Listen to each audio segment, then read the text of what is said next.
तो कोई गरीब क्यों है, कोई भूखा क्यों है, कोई परेशान क्यों है, कोई रोता क्यों है? यदि भगवान है तो कोई भूखा क्यों है? अच्छा ये बताओ, भगवान ने ही तो तुम्हें ये स्वस्थ शरीर दिया है और पांव दिए हैं, हाथ दिए हैं, बना दिया ना तुम्हें कमा के खाने लायक। अब तुम कमा के खाने लायक हो फिर भी भूखों मरो तो इसमें भगवान का दोष है कि तुम्हारी अकर्मण्यता है। अरे तुम काम करते तो भूखों काहे मरते? बोलो, हर जगह भगवान दोषी है क्या? भगवान थोड़ी किसी को भूखा मार रहे हैं। भगवान ने तो कमा के खाने की आपको ताकत दे रखी है। पांव दिए हैं, हाथ दिए हैं। टाटा, बिड़ला, अडानी, अंबानी, अंबानी के पास भी दो ही हाथ हैं, आपके पास भी दो हाथ हैं। उसके पास भी इतना बड़ा दिमाग है, आपके पास भी उतना ही बड़ा दिमाग है। उसकी भी किडनी उतनी है जितनी आपकी है। उसके शरीर में भी लगभग उतना खून है जितना आपके में है। क्या ज्यादा दिया ईश्वर ने? उसने मेहनत की, उसने दिमाग लगाया, तो आज उसके पास सबसे ज्यादा पैसा है। तो ईश्वर ने तो आप सबको सब कुछ दे रखा है। आप अपने मन का, इंद्रियों का, अपने बुद्धि का सदुपयोग करो तो कोई गरीब नहीं होगा। कमाओ ना। किसने हाथ पकड़ा है? अंबानी तो नहीं कहते कि मैं गरीब हूं, मेरे पास खाने को नहीं है। वो मेहनत करते हैं, आप करो ना मेहनत। और भगवान को गालियां देने से क्या होगा? भगवान को कोसने से क्या होगा? अरे भगवान होते तो कोई गरीब क्यों होता? अरे भगवान है, सब तो दिया है तुम्हें। देखने को आंख दी, सुनने को कान दिया, चलने को पांव दिया। ये कोई तुम्हारे बाप ने थोड़ी दिया है। क्यों? तुम्हारे पांव तुम्हारे बाप ने दिए हैं क्या? तुम्हारी आंख तुम्हारे बाप ने दी है क्या? सब कुछ भगवान ने तो दे रखा है। अब फिर भी तुम भूखों मरो तो इसमें भगवान का क्या दोष है? तुम करते क्यों नहीं हो काम? इसलिए हर चीज के दोषी भगवान नहीं होते। आज का इंसान अपना दोष नहीं मानता कुछ। वो अपने ऊपर नहीं लेता कि जी मैं भी तो निकम्मा हूं। आजकल के लोग करते धरते कुछ नहीं है और चाहते इतना सारा है हमारे पास, हम धन्ना सेठ हो जाए, पैसा हो जाए। अरे पैसा हो जाएगा, मेहनत करते हो क्या? मेहनत करने की क्षमता है? पसीना बहा सकते हो? तप सकते हो क्या? जो तप रहे हैं, जो मेहनत कर रहे हैं, वो आज सुखी हैं। वो नहीं रो रहे हैं कि हम गरीब हैं। जो मेहनत करेगा वो गरीबी की छाती चीरता हुआ आगे बढ़े। और जो मेहनत नहीं करेगा, अब तुम दिन भर तो क्रिकेट देखते हो 5 घंटा, दिन भर तो तुम मूवियां देखते हो, खटिया तोड़ते हो, कमाते धमाते बाप के टुकड़ों पे पलते हो। पापा जरा मोबाइल दिला दो, पापा जरा गाड़ी दिला दो, पापा जरा ये। अरे जिस उम्र में बच्चे अपने बाप के टुकड़ों पर पल रहे हैं, उस उम्र में ये अनिरुद्धाचार्य वृद्ध माओं की सेवा कर रहा है। तुम्हारी तरह हम भी आराम करते, तुम्हारी तरह हम भी आराम फरमाते रहते, तो हम भी तुम्हारी तरह बाप के टुकड़ों पे पलते होते।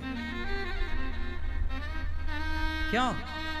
मेहनत करोगे तो सब कुछ आएगा, मेहनत नहीं करोगे तो केवल रोना हाथ लगेगा तुम्हारे। भाग्य, कुछ लोग रोते हमारे तो भाग्य में ही नहीं है, हमारे तो भाग्य। अरे भैया, भाग्य में सब कुछ होता है। भाग्य तक पहुंचने के लिए क्या तुमने मेहनत करी? की ही नहीं। मेहनत करो, पसीना बहाओ। तुम्हें तो बस आराम चाहिए। हमारी 33 साल की आयु है। हमारी उम्र के लड़के देख लो, बाजार में शराब पी रहे हैं, बाप से कह रहे हैं पापा जरा मोबाइल दिला दो, पापा जरा गाड़ी दिला दो। बाप के टुकड़ों पे पल रहे हैं। हम भी तुम्हारी तरह बाप के टुकड़ों पे पलते तो हम भी तुम्हारी तरह होते। बाप के टुकड़ों पर ना पलो। युवा हो, पढ़े लिखे हो, सेल्फ डिपेंड बनो, मेहनत करो। और गरीबी का रोना मत रो, भूखमरी का रोना मत रो। मेहनत करने वाला कभी कहीं दुखी नहीं रह सकता। पसीना बहाने वाला, क्या आप पसीना बहाने को तैयार हैं? परंतु पसीना बहाने का भी एक फंडा है। सही दिशा में बहाया गया पसीना सार्थक होगा। आप गलत दिशा में पसीना बहाओ तो बहाते रहो, कोई अर्थ ना निकलेगा। पसीना भी कहां बहना चाहिए? सही दिशा में। आप पानी में लाठियां पीटो तो पसीना तो बहेगा, मेहनत तो होगी, एनर्जी तो वेस्ट होगी, पर उसका परिणाम कुछ ना आएगा। सही दिशा की ओर बढ़ो, सही लक्ष्य की ओर बढ़ो, सही प्लानिंग के साथ चलो, तब जाके परिणाम मिलेगा, गंतव्य तक पहुंचोगे, आपको मंजिल मिलेगी, मुकाम मिलेगा, सफलता मिलेगी, कामयाबी आपके कदम चूमेगी। वरना रोते रहो फिर गरीबी के नाम पे, भगवान के नाम पे और भाग्य के नाम पे। ना तो मैं भगवान के नाम पे रोता, ना तो मैं गरीबी के नाम पे रोता, ना तो मैं भाग्य के नाम पे रोता। मैं रोता नहीं हूं भाग्य और गरीबी और भगवान के नाम पर, मन लगा के मेहनत करता हूं सवेरे से लेके शाम तक। मैं यदि अब आप सुनना, मैं कई बार 3 बजे रात को सोता हूं, काम करने जाता हूं, कई बार मुझे बाहर जाना पड़ता है किसी कार्यक्रम के लिए, कार्य के लिए, मैं रात के 3 बजे आता हूं। कई बार मैं सवेरे 4 बजे आया। 4 बजे जब मैं आया तो मैं रात भर का थका हूं ना, मैं चाहता तो सो जाता, पर मैं सोया नहीं। मैं 4 बजे आया, आते ही मैं सबसे पहले नहाया और नित्य कर्म की तरह अपना काम किया और सवेरे के कामों में लग गया। नित्य की तरह मैं अपना सवेरे के काम जस की तस काम शुरू कर दिया। मैंने उस दिन का सोना टाल दिया, अगले दिन सोऊंगा। क्या आप तैयार हैं इतनी मेहनत करने को, नींद को कुर्बान करने को तैयार हैं? आजकल के लोग जरा काम करते हैं थक जाते हैं। आजकल के लड़के बिस्तर पे 10 बजे सो के उठते हैं, माँ मम्मी ओ बिस्किट दे दो, जरा कहाँ रखी है, जरा चाय दे दो। ये नालायक, तुम्हें बिस्तर में बिस्किट चाय चाहिए, 10 बजे सो के उठते हो। लक्ष्मी तुम्हारे पास क्या करेंगी? लक्ष्मी माता वहां नहीं होती जहां आलस्य होता है। याद रखिएगा, लक्ष्मी हमेशा उनके साथ होती है जो मेहनत करना जानते हैं। मेहनत करने वाले के साथ लक्ष्मी होती है, आलसी के पास कभी लक्ष्मी नहीं होती। आलसी के पास कभी भी लक्ष्मी नहीं होती।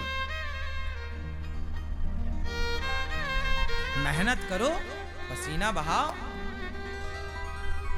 कामयाबी के पीछे मत भागो, कामयाबी तुम्हारे पीछे भागेगी।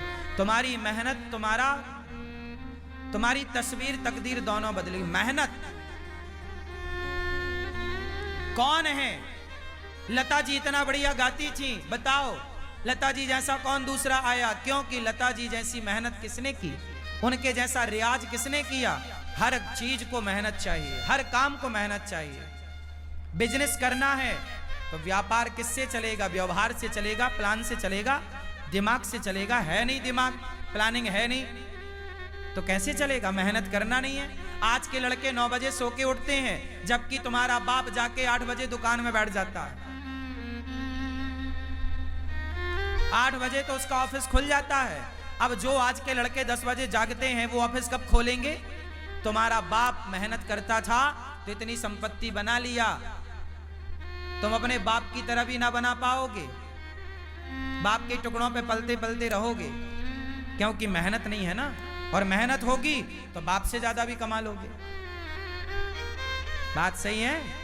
हाँ, मेरा सिद्धांत अलग है। मैं ये चाहता हूं आज का युवा 2020 होता है, लड़के नौजवान सारे मैच देखते हैं। मैंने एक दिन मैच नहीं देखा। मैं क्यों देखूं? पागल हूं क्या अपना टाइम वेस्ट करूं? पागल तुम हो जो अपना समय बर्बाद कर रहे हो।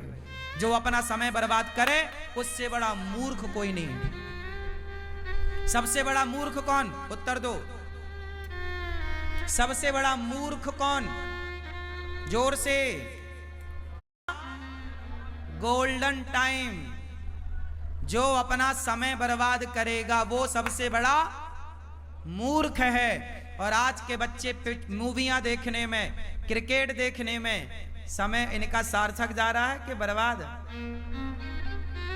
चाहे पाकिस्तान जीते क्रिकेट में, चाहे श्रीलंका जीता क्रिकेट में, तुम्हें क्या मिला?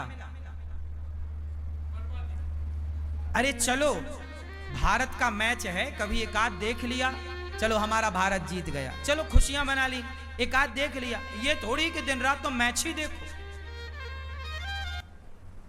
ये क्या भाई? जिस समय में आज के बच्चों को कामयाब हो जाना चाहिए, उस समय में ये चौका छक्के में तालियां बजाने में लगे हुए हैं। ये उम्र तुम्हारे सफल होने की है। ये उम्र तुम्हारे कामयाब होने की है। अनिरुद्धाचार्य जब 17 साल का था, जब मैं 17 साल का था ना, तब मेरे ऊपर घर की जिम्मेदारी आ गई थी कि घर में नमक है कि नहीं, तेल है कि नहीं, दाल है कि नहीं, चावल है कि नहीं, आटा है कि नहीं। यदि घर में चूल्हा जलता, मैं मेहनत करूंगा तो चूल्हा जलेगा, नहीं करूंगा तो चूल्हा नहीं जलेगा। ये स्थिति थी। 17 साल की उम्र से मैं कमाने लग गया, काम करने लग गया, परिवार की जिम्मेदारी कंधे पे आ गई और तब से काम करता रहा हूं। और आप अपनी एक माँ की सेवा कर लो तो बड़ी कृपा है। आज आपका ये बेटा, आपका ये भाई 280 वृद्ध माओं की सेवा कर रहा है, बेसहारा माओं की सेवा कर रहा है। और ये बच्चे अभी क्रिकेट देखने में लगे, समय बर्बाद करने में लगे हैं। सार्थक समय वापस ना आएगा। समय के पास इतना समय नहीं है कि वो आपको फिर से समय दे सके। समय समय पर होता है, समय समय की बात। राम जन्म का दिन बड़ा, कृष्ण जन्म की रात। सबसे समझदार कौन? जो अपने प्रत्येक क्षण का सदुपयोग कर ले, वो समय का सदुपयोग करने वाला समझदार है। समय का दुरुपयोग करने वाला मूर्ख है। और सबसे बड़ा धन है संतोष। जितना विधाता दे दे उतना बहुत है, लेकिन मेहनत जारी। मेहनत तो बहुत आगे करो, खूब मेहनत करो, लेकिन जितना मिल रहा है कंपटीशन मत रखो कि उसके पास ज्यादा उसके भाग्य का है, हम उससे कंपटीशन क्यों करें। मेरा कंपटीशन किसी से नहीं है। तेरे भाग्य का तू खा रहा है, मेरे भाग्य का मैं खा रहा हूं। तेरे हिस्से की मेहनत तू कर रहा, मेरे हिस्से की मेहनत सारे करो। मेहनत का फल ईश्वर देंगे। बस मैं मेहनत करूं, मैं आपसे ईर्ष्या क्यों करूं कि तुम ज्यादा कमाओ। भैया तुम भी कमाओ, ये संसार है, सब कमाओ।